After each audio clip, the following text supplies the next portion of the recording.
Hi guys, in this video I'm going to be working on these cactuses. Gruffy Crow.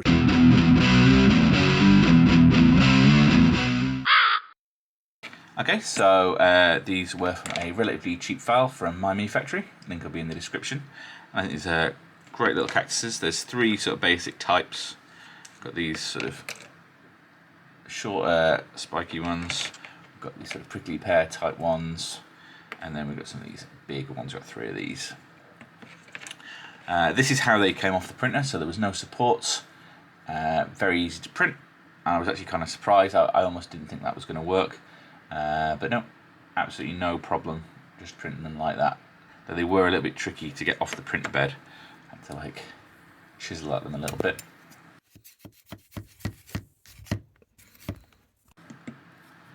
Initially I did consider putting them on some sort of extra bases, even sort of like NDF ones or something, but I think that would add too much base to them, and I don't think they're going to need it. I think they stand up on these sort of little footprints quite well. Though I am considering doing a second lot and having them sort of on little sort of diorama type bases as like blocking terrain, so all one piece. But for now, these ones are going to go on their own. And what might help is adding some sand to these bases, because then I'll add a little bit more weight at the bottom as well. And what I'm using here is quite a thick wood glue type PVA, which is different from the sort of craft PVA I tend to use, but it will stick a little bit better to this sort of bare resin. There you go, give them a little dip and then look a bit something like that. Okay, so we're not going to spend too much time painting these guys. I'm going to try and find 3 ways to paint these as quickly as possible, because we've got basically 3 different styles. I'm going to start all of them, I think, with this Warp Lightning contrast, which will give me this sort of greenish colour. That means we can use a nice big brush, and this will go pretty quick. Okay, so this is pretty much dry now. As I said, we're going to try a different technique on each of the 3 types. So I'm going to start with the big lads. And having a look at the photos, I think I'm going to try it with this sandy dust. And basically I want to just pick up the height of the ribs. Something a bit like that. So pretty straightforward, but quite effective. It's going to take a little bit of time to get the right dry brush, I think. And get that done all the way around.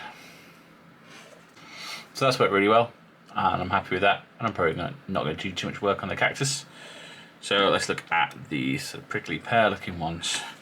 I want to do these in a brighter green. I think the moot green's a bit much. So the only other one I've got is this Death Guard. I think that'll probably do. Looks terrible.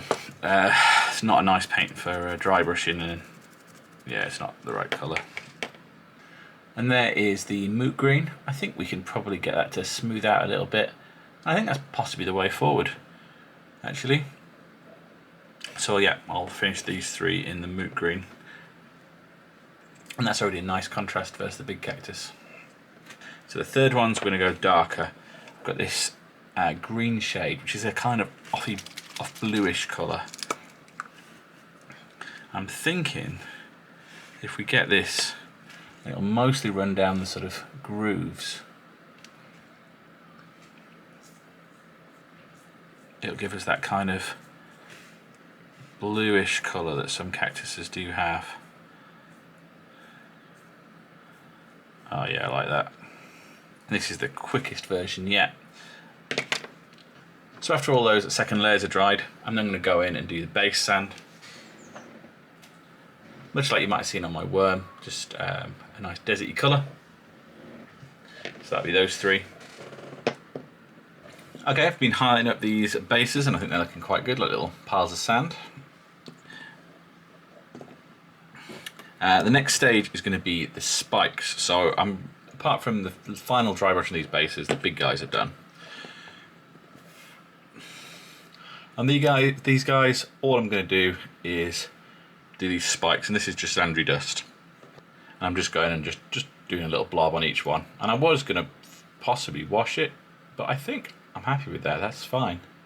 So they're going to just be like that, nice and simple. And then we've got the Xandri dust on the sort of prickly pear type one. And in this case, I think I am actually going to just do a little, just see if this works or not. Just a little dab of earthshade around each one of these, just to sort of separate them out from the thing. Is that working? No, I don't really like that. I'm going to paint the spikes, like I said, in the Xandri dust. And then this is Beltane green shade. And I don't think I need to highlight those spikes anymore. I think that is done. And I quite like that. It kind of ties that dry brush and the original Greeno together a little bit as well. So I'm going to finish off those last couple of little bits and we'll see what they look like finished. Okay, I finished the bases off with some sort of dry looking grass tufts and some of this bleached out moss that I've been using on these desert bases. And I think they look pretty cool. So we've got the big ones, the little darker ones. Scale wise, I'm not sure these flat ones are quite right. That seems like a bit big. But the big ones seems legit because these things can grow pretty big, I believe. I'm not sure about the green ones, but on a table they're going to make nice little bits of scatter terrain and add that sort of deserty feel. Also, if I ever needed, got the bigger scale stuff that I'm kind of working on, and they're still going to look legit next to those, I think. And in fact, these ones almost look better scaled. So this is another piece of terrain I can use at both sizes. Much like my evil worm, which you'll notice has got the matching bases. So a fairly quick and dirty paint job on some free minis, but I'm really happy with the way they've come out, and there'll be a link to the files in the description. And that's all for this video. Please let me know what you thought down in the comments, maybe subscribe for more, and as ever, thanks for watching, bye!